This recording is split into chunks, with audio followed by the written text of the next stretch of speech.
Inanunsyo ng Department of Agriculture o DA na umabot na sa 2.6 million Filipinos ang nakinabang sa Benteng Bigas Meron o BBM na ng Administrasyong Marcos at kasalukuyan na itong umaabot sa 508 lugar sa buong bansa. Inihayag ito ni Agriculture Secretary Francisco Chu Laurel Jr.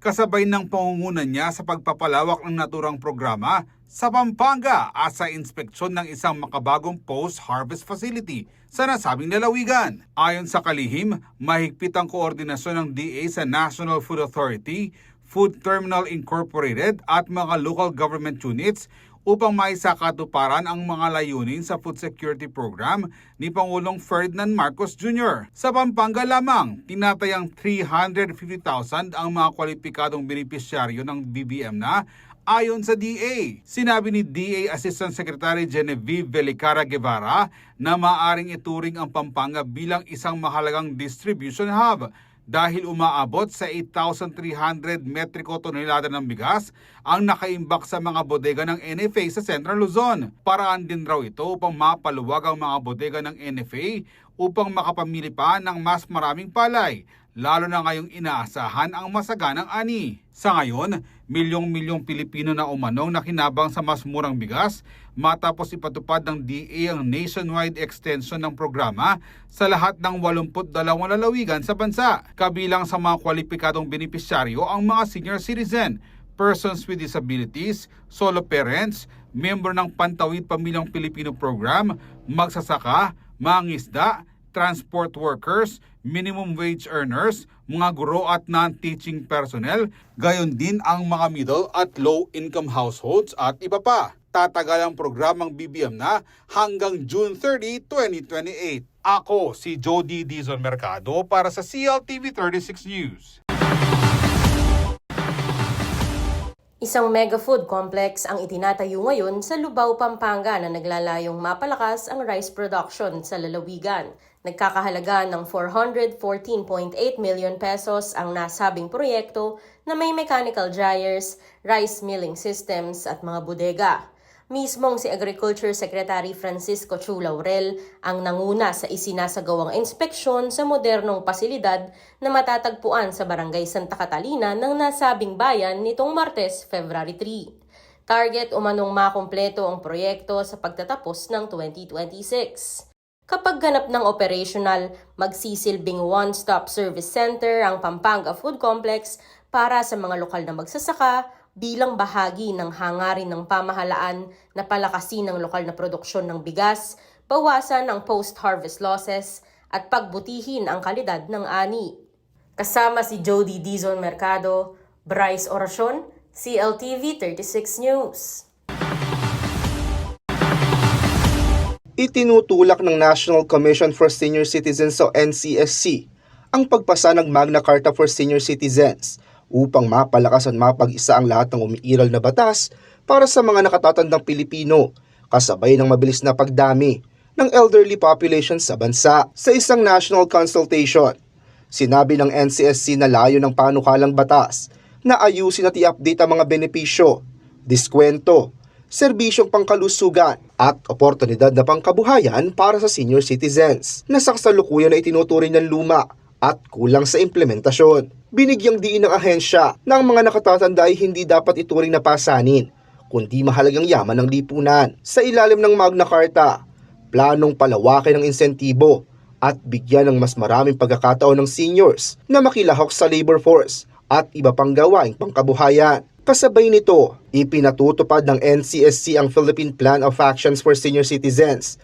para sa taong 2023 hanggang 2028 na tinitingnan ng pagtanda bilang usaping pangkaunlaran at hindi panglipunan. Nakatuon ng plano sa mas matibay na koordinasyon ng mga ahensya, serbisyong pangkalusugan at paglikha ng age-friendly na mga komunidad. Ayon sa ahensya, mahigit 1,000 senior citizen centers nang naitatag sa buong bansa na nagbibigay ng serbisyo medikal, pagsasanay sa kabuhayan at social services. Subalit kailangan pa umano ng humigit kumulang 700 karagdagang pasilidad upang matugunan ang pangangailangan ng sektor. Iniulat din ang patuloy na implementasyon ng Expanded Centenarians Act of 2024 kung saan mahigit 260,000 senior citizens na ang nakatanggap ng cash incentives hanggang December 2025. Gayunman, kinilala ng NCSC na nananatiling hamon ng kakulangan sa pondo, lalo na sa nakalaang budget para sa 2026. Kaya naman nananawagan ng ahensya ng mas malakas na suporta ng pamahalaan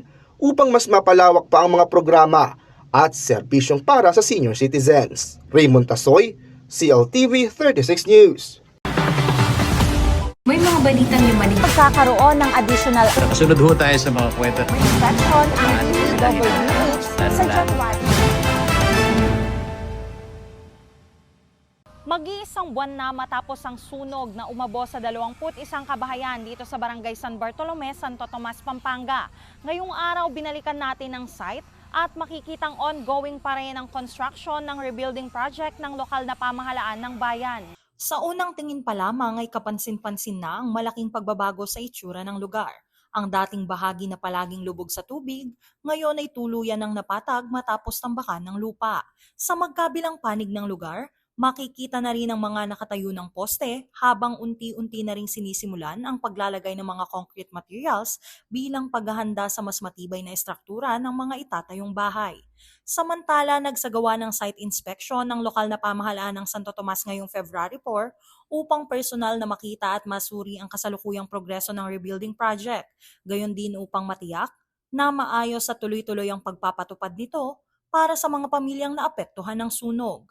Dahil naman ito ay pinag-aralan natin ng mabuti kasama ang ating municipal engineer, ang ating architect, administrator at ako personally. Halos araw-araw bumibisita tayo dito dahil talagang kailangan natin tapusin ito on time. No? Tapusin natin ito on time para magamit na ng ating mga kababayang naging biktima ng sunog. 22 houses ang itatayo sa nasabing lupain, 17 rito ay may sukat na 28 square meters at 5 ay 30 square meters. Mayroon na itong sariling CR, mini kitchen at may nakalaan na ring double deck. Ito ngayon tatawagan natin ito na Progreso Community Housing Phase 1. Phase 1. Meron siyang Phase 1 kasi nangangarap po ako na darating ang panahon sa tulong ng ating national government na hindi na kailangan masunugan ang isang komunidad, na tayuan na natin sila ng pamamahay.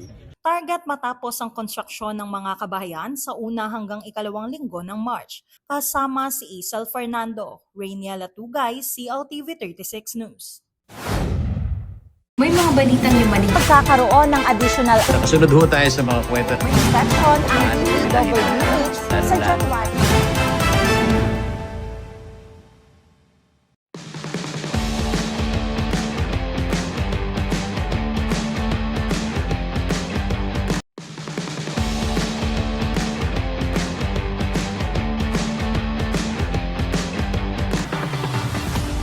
Sinang-ayunan ni Pangulong Ferdinand Marcos Jr. ang panukala ng Department of Transportation o DOTR na palawigin sa hanggang 5 taon ng validity ng rehistro ng mga brand new na sasakyan ng motorsiklo mula sa kasalukuyang 3 taon. Ayon kay Transportation Secretary Giovanni Lopez, pinabura ng Pangulong panukala dahil inaasahang magiging mas simple, mabilis at hassle-free ang proseso ng rehistro para sa mga may-ari ng sasakyan kapag naisakatuparan ang 5 taong validity. Layunin din itong mabawasan ang siksikan at mahabang pila sa mga tanggapan ng Land Transportation Office o LTO. Dagdag pa ng kalihim, nararapat lamang na palawigin ang validity ng rehistro dahil marami na ring car dealers ang nagbibigay ng mas mahabang warranty sa mga bagong sasakyan na indikasyon na mas maayos at mas matibay ang kalidad ng mga ito. Makatutulong din umano ang bagong polisiya upang matugunan ang problema ng ilang motorista na hindi na agad nagre-renew ng rehistro matapos ang 3 taon na naging sanhi ng pagdami ng mga sasakyang may expired registration sa mga kalsada. Nilinaw naman ni Lopez na tanging mga brand new na sasakyan at motorsiklo lamang ang sakop ng 5 taong validity ng rehistro. Matapos ang 5 taon, taunan na muli ang renewal ng rehistro alinsunod sa umiiral na patakaran.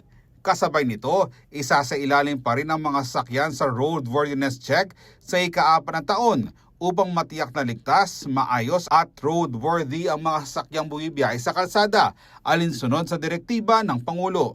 Paliwanag ni Lopez, Habang tumatagal at tumatanda ang isang sasakyan, nagkakaroon ito ng wear and tear, kaya mas mahalaga ang masusing inspeksyon at pagsusuri ng LTO upang masigurong hindi ito magiging panganib sa mga motorista at sa publiko. Umapila rin ang kalihim sa mga car dealer at sa Chamber of Automotive Manufacturers of the Philippines Incorporated o CAMPI na gawing libre ang 5 taong rehistro ng mga brand new na sasakyan upang higit pang makatipid ng mga mamimili. Inaasahang maglalabas ang DOTR at LTO ng kaukulang Department Order at Memorandum Circular kaugnay ng bagong polisiya sa 5 taong validity ng rehistro na target ipatupad sa February 15. Ako si Jody Dizon Mercado para sa CLTV 36 News. Sa pagsisimula ng taon ay nagsisimula na rin umanong magbunga ang agresibong anti-drug campaign ng mga otoridad, partikular na ang Philippine Drug Enforcement Agency o PDEA. Batay sa ulat, aabot sa mahigit 196 million pesos ang halaga ng illegal na droga na nasamsam at 106 na individual ang naaresto sa magkakahiwalay na anti-drug operations na isinagawa mula January 23 hanggang 30 ng ahensya. Ayon kay PDEA Director General Isagani Neres, ang mga nabanggit na accomplishments ay resulta ng 76 na operasyon na isinagawa sa nasabing panahon. Kabilang sa mga nakumpiskang iligal na droga, ang mahigit 8,300 gramo ng hinihinalang shabu, mahigit 8,000 gramo ng cocaine, mahigit 26,000 gramo ng kush, mahigit 245,000 piraso ng halamang marijuana, mahigit 37,000 grams ng pinatuyong dahon ng marijuana, 4,800 na piraso ng punla ng marijuana, mahigit 33,000 grams ng marijuana stalks, at mahigit 2.5 litro ng marijuana oil. Ayon pa sa PDEA, kabilang sa mga naaresto ang 70 drug pushers at 14 na drug den visitors. Naharap sa kaso ang lahat ng akusado sa ilalim ng Republic Act 9165 o ang Comprehensive Dangerous Drugs Act of 2002, habang ang mga nasamsam na ebidensya ay nasa kustodiya ng PDEA para sa forensic examination at mga paglilitis sa korte. Maaalalang naging katawang ng Bureau of Customs Port of Clark ang PDEA sa nasabat na high-grade marijuana sa magkahiwalay na insidente na aabot sa 5 kilong timbang at nagkakahalaga ng mahigit 7 milyong piso. Ani Neres, pinipigilan na ang pagkalat ng droga bago pa pumasok sa bansa, cultivation sites at distribution points at sa mga lansangan. Ang pagsisikap na ito ng PDEA ay hindi lamang sa pagsakote ng ipinagbabawal na gamot, pero nakatuon rin sa pagliligtas ng buhay, proteksyonan ng mga pamilya at pangalagaan ng kinabukasan ng bansa. Ako si Jody Dizon Mercado para sa CLTV 36 News. Ibinahagi ng Philippine National Police o PNP ang pagbaba ng mga insidente ng krimen sa buong bansa sa unang buwan ng 2026. Indikasyon raw ito ng mas pinaigting na presensya ng pulisya at mas tutok na operasyon sa mga komunidad. Batay sa tala ng PNP na isinapubliko nitong Lunes, February 2, 2,449 na insidente ng krimen ang naitala noong Enero ngayong taon. 24.32% na itong mas mababa kumpara sa 3,236 sa kaso sa kaparehong panahon noong 2025. Bumaba rin ang bilang ng mga focus crimes, kabilang ang murder na mula 316 ay naging 284, homicide mula 104 ay naging 83, physical injuries mula 409 ay bumaba sa 283, rape mula 848 ay naging 331, theft mula 1,020 ay bumaba sa 981, carnapping ng motor vehicle mula 25 ay naging 17 at carnapping ng motorsiklo mula 189 ay bumaba sa 144.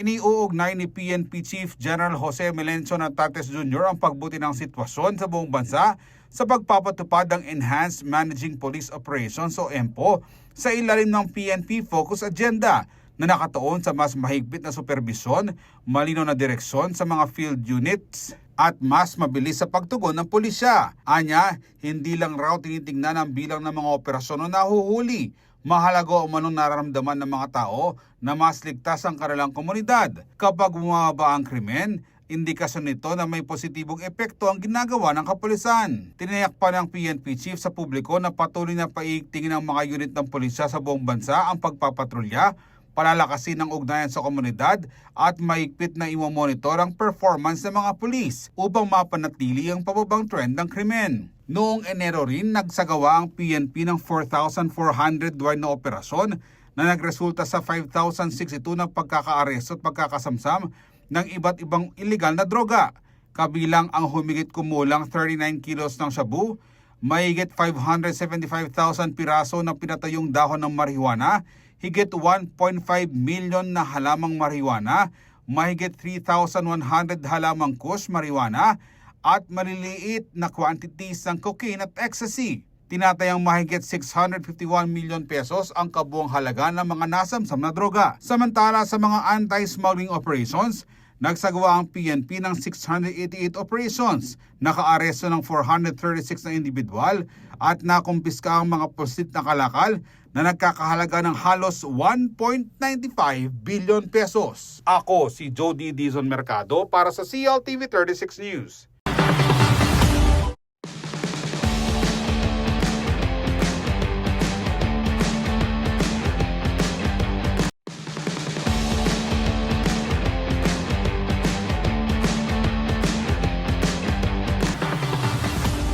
Matapos ang 7 taong paghihintay, tuluyan ng sisimula ng konstruksyon ng Atlubola Bypass Road sa Mabalacat City, isang proyektong inaasahang makatutulong sa matinding pagsikip ng trapiko sa MacArthur Highway.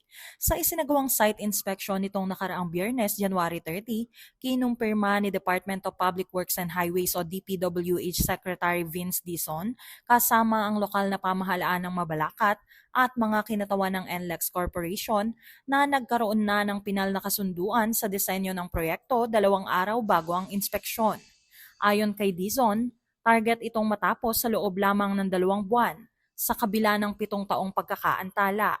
Binanggit niya na magiging malaking tulong ang bypass road upang mabawasan ang bigat ng trapiko sa sentro ng Mabalacat lalo na sa MacArthur Highway. Nilinaw din ni Dizon na hindi kakulangan sa pondo ang naging dahilan sa pagkakaantala ng proyekto dahil tinatayang 5 milyon lamang ang kinakailangang pondo para matapos ito. Ayon sa mga opisyal, mahalaga ang proyekto hindi lamang sa trapiko kundi pati na rin sa pangmatagalang plano na gawing industrial at commercial hub ang lugar. Giit nila, susi sa pag-unlad ang maayos, malapad at magkakaugnay na mga kalsada. Nagpasalamat naman ang lokal na pamahalaan sa pangunguna ni Mayor Gel Aquino sa patuloy na pagsuporta ng pambansang pamahalaan at sa pamunuan ng DPWH sa mabilis na aksyon upang maresolba ang matagal nang nakabimbing proyekto. Bukod sa Atlubola Bypass Road, tiniyak din ng DPWH na patuloy ang inspeksyon at pagtatapos ng iba pang bitin o hindi pa tapos na mga proyekto sa iba't ibang bahagi ng Pampanga bilang bahagi ng mas pinalakas na kampanya ng pamahalaan para sa connectivity, ekonomiya at paglikha ng trabaho. Rainiela Tugay, CLTV 36 News. Mayroon na ngayong malinis at ligtas sa supply ng tubig ang mga residente ng Sitio Kamatsile at ang mga mag-aaral ng Kamatsile Elementary School sa Florida Blanca, Pampanga matapos ang formal na inaugurasyon ng bagong water system rito noong January 31. Ang proyekto na tinawag na Kamatsile Water Resources and Sanitation Facilities ay pinagsarib na inisyatiba ng Rotary Club of Dolores, Pampanga at ng Rotary Club of Seisongtan, South Korea sa pamamagitan ng Rotary International Global Grant No. 2569386. Umabot sa mahigit 5.7 million pesos ang halaga ng proyekto na ginamit para sa water reservoir study, konstruksyon ng pasilidad, pamamahagi ng hygiene at sanitation kits at professional supervision upang matiyak ang maayos at ligtas sa pagkakagawa ng sistema. Ayon kay Rotary District 3750 Governor Moon Ok-kang, agad na kumilos ang kanilang distrito nang malaman ang suliranin sa supply ng tubig sa komunidad. Karangalan at kasiyahan raw ng kanilang grupo na maibahagi ang proyekto sa nasabing komunidad. Sinabi naman ni Kim Jong-hun, International Exchange Standing Committee Chairman ng RC Seisongtan, na kabilang ang tubig sa mga pangunahing advokasya ng Rotary dahil ito ay mahalaga sa buhay. Binigyang din niya na mahalagang misyon ng pagtulong sa mga komunidad na magkaroon ng akses sa malinis na tubig, lalo na sa mga lugar na dumaranas ng kakulangan nito. Layunin ng bagong pasilidad na magbigay ng pangmatagalang solusyon sa nasabing kakulangan ng serbisyo sa lugar. Kabilang sa proyekto ang high-capacity submersible pump, mga overhead water tank at 5 water refilling stations na maaaring gamitin ng komunidad. Nakatanggap din ang paaralan ng hand washing area, water drinking stations at mga bagong tayo at inayos sa palikuran para sa mga mag-aaral at guro. Natapos ang proyekto sa loob ng 2 Rotary year na nagsimula noong 2025 sa pamumuno ni Nooy District Governor Ariel Jersey at Rotary Club of Dolores President Maureen Gueco. Ayon kay Rotary Club of Dolores President Albert Lacanlale, bunga ito ng ilang taong pagsusumikap na kinabibilangan ng mga technical na pag-aaral, serye ng mga pulong at masusing pagsusuri sa budget bago tuluyang naisakatuparan ng konstruksyon. Anya, simple ang layunin ng proyekto, ang mabigyan ng komunidad at ang mga mag-aaral ng maasahang supply ng malinis sa tubig. Bukod sa water system, namahagi rin ng Rotary Clubs of Dolores at Seisongtan ng hygiene kit sa mga mag-aaral at residente. Nagbigay rin ng donasyong salapi ang Korea Seisongtan at Songtan Mingyulyur Rotary Clubs para sa pagpapatayo ng covered court ng paaralan. Sinabi naman ni Jay Holy, Pangulo ng Rotary Club of Seisongtan, na labis ang kanyang kasiyahan nang makita ang mga bata na uminom ng malinis sa tubig sa unang pagkakataon. Malaking tulong raw ito upang lumaki ang mga bata na malusog at malakas. Upang matiyak ang tuloy-tuloy na operasyon ng pasilidad, lumagda sa isang Memorandum of Agreement ang mga Rotary Club at ang Local Government Unit ng Florida Blanca noong November 2025. Nangako si Mayor Michael Galang na pangangalagaan ng LGU ang operasyon at maintenance ng water system. Nagpasalamat naman si Camachile Elementary School Principal Maria Teresa Galasinao sa Rotary dahil kasagutan nito para matugunan ang pangangailangang pangkalusugan at kapakanan ng mga mag-aaral. Ako si Jody Dizon Mercado para sa CLTV 36 News. May mga balitang yumanig. Pagkakaroon ng additional Kasunod ho tayo sa mga kwento. inspection ang DPWH sa January.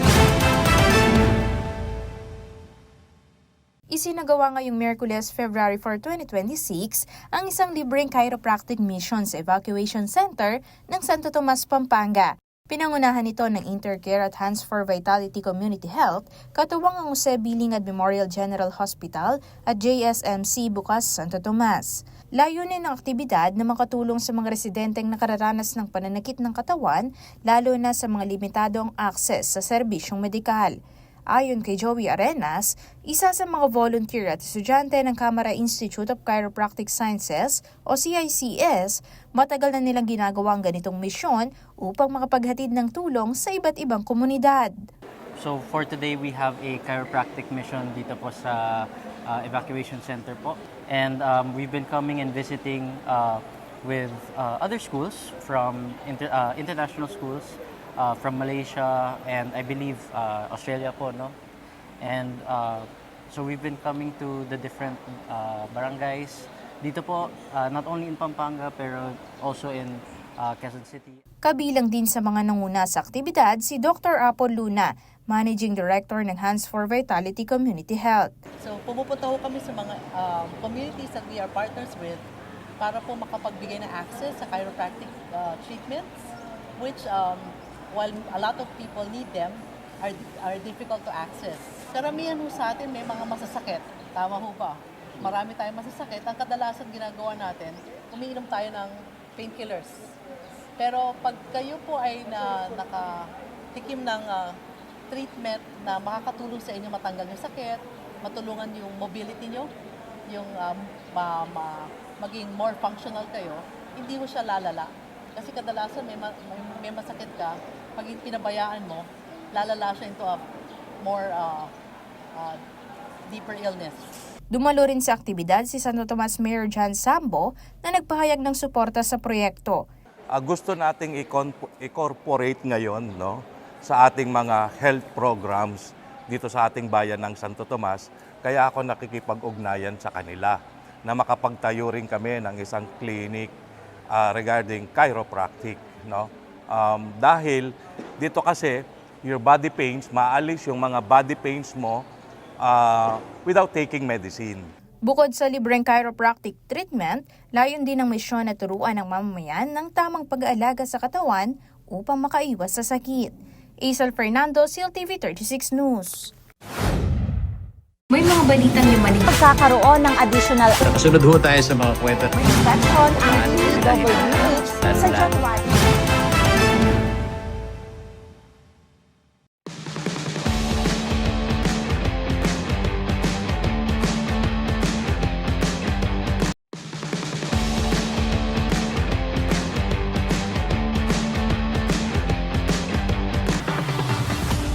Muling nagtulong-tulong ang iba't ibang sektor para sa paglilinis ng Abacan River sa may bahagi ng Barangay Amsik, Angeles City bago nagtapos ang buwan ng Enero.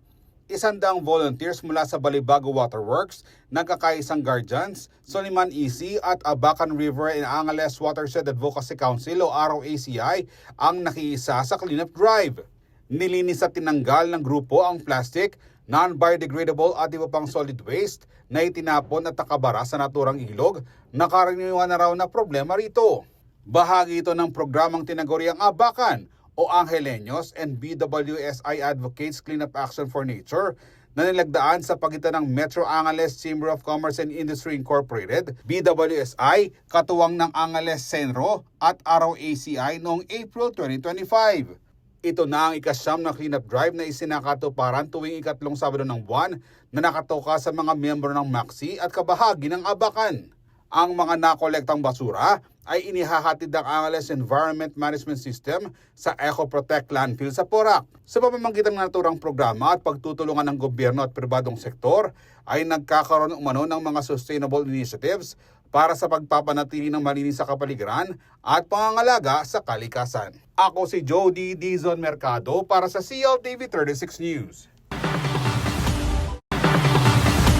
Nagkikipag-ugnayan ng Commission on Elections o COMELEC sa iba't ibang ahensya ng gobyerno na magsisilbing registration centers para sa overseas voters kaugnay ng May 2028 national at local elections. Inanunsya ng Office for Overseas Voting ng COMELEC na itinalaga bilang local field registration centers o LFRCS ang Commission on Filipinos Overseas, Department of Foreign Affairs Office of Consular Affairs at ang Department of Migrant Workers o DMW. Ayon sa COMELEC OFOV, maaaring magparehistro bilang overseas voter ang mga kliyenteng may transaksyon sa naturang mga tanggapan. Hinikayat din nito ang mga Pilipinong nasa ibang bansa na agad magparehistro upang matiyak ang kanilang karapatang bumoto. Matatagpuan ng mga LFRCS sa DFA OCA Asiana Business Park, Parañaque City, Lunes hanggang Biyernes alas 7 ng umaga hanggang alas 4 ng hapon. CFO Next Gen Tower EDSA Extension Pasay City, Lunes hanggang Biyernes alas 7 ng umaga hanggang alas 5 ng hapon at DMW Blas F. Ople Building, Mandaluyong City, Lunes hanggang Biyernes alas 8 ng umaga hanggang alas 5 ng hapon. Maaaring magparehistro ang mga aplikante upang makaboto sa 2028 elections. Mag-update ng kanilang address o personal na impormasyon, mag-reactivate ang overseas voter registration record at beripikahin ang kanilang voter registration status. Pinapayuhan din ng mga kliyente na magdala ng alinman sa mga sumusunod na dokumento: Philippine passport, Seafarer's record book para sa mga seafarer o certified copy of approval of retention o reacquisition of Philippine citizenship para sa mga dual citizens. Nagsimula ang overseas voter registration noong December 1, 2025 at tatagal hanggang September 30, 2027. Ako si Jody Dizon Mercado para sa CLTV 36 News.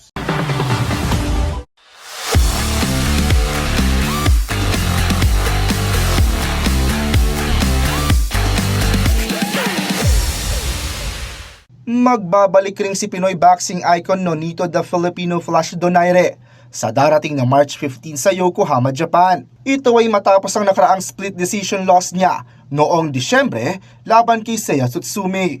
Makakaharap ni Donaire ang Japanese boxer na si Riko Masuda sa isang WBA title eliminator bout sa ilalim ng Taken Promotions, kung saan nakataya ang pagkakataong muling makalapit sa world title fight. Sa edad na 43, nananatiling determinado si Donaire matapos bumalik agad sa ensayo bago matapos ang 2025. Batay sa pinakahuling WBA rankings, Kasalukuyang number 1 contender si Donaire habang pang-apat naman si Masuda, dahilan upang mas maging mahalaga ang labang ito sa takbo ng titulo. Noong nakaraang taon, napatunayan pa rin ni Donaire ang kanyang kakayahan nang masungkit niya ang WBA Interim Bantamweight Belt matapos talunin si Andres Campos. Kung magtatagumpay, muling magkakaroon ng tsansa si Donaire na basagin ang sarili niyang record bilang pinakamatandang Bantamweight World Champion sa kasaysayan ng boxing. At yan po ang Game On.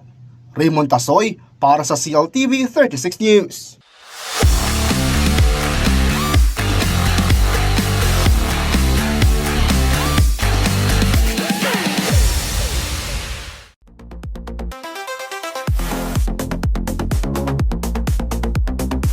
Hi, my name is Alexandra Bautista, 6th executive here at Photon Bacolor, Pampanga.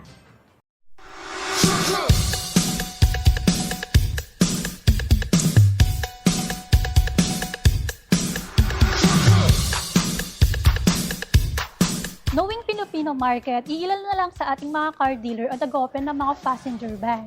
Isa na dito ang Photon. Photon Discover a Traveler X 2.0 manual transmission. And now, nandito na tayo sa harapan ng 2025 Traveler X 2.0 manual transmission. And yung logo na ating Photon. And we have a 2 hooks. At mapapansin nyo, meron siyang abang if ever gusto natin magpa-install ng mga safety features. And then yung ilaw niya, built-in LED, turn signal light, and held light with halogen multi-reflector. And meron na din siyang halogen fog lamp. Bali dito, open naman natin yung kanyang maintenance fluid. Dito nakalagay ang kanyang radiator aircon, the DOT4, the engine of the Travelers 2.0 Okan engine, 4-cylinder inline, Meted has 135 horsepower and 330 Nm of torque. Mated by 6-speed manual transmission. The side mirror is power adjust but manual mode. Ang size naman ng gulong natin is R195 R15 with alloy wheels na din siya, and then nakarim na din siya with silver tone. And the suspension ng unit natin, double wishbone and lip spring. And braking system naman natin is dump brake and disc brake. And now, I'm gonna show you the function of the keyless entry to lock and to unlock.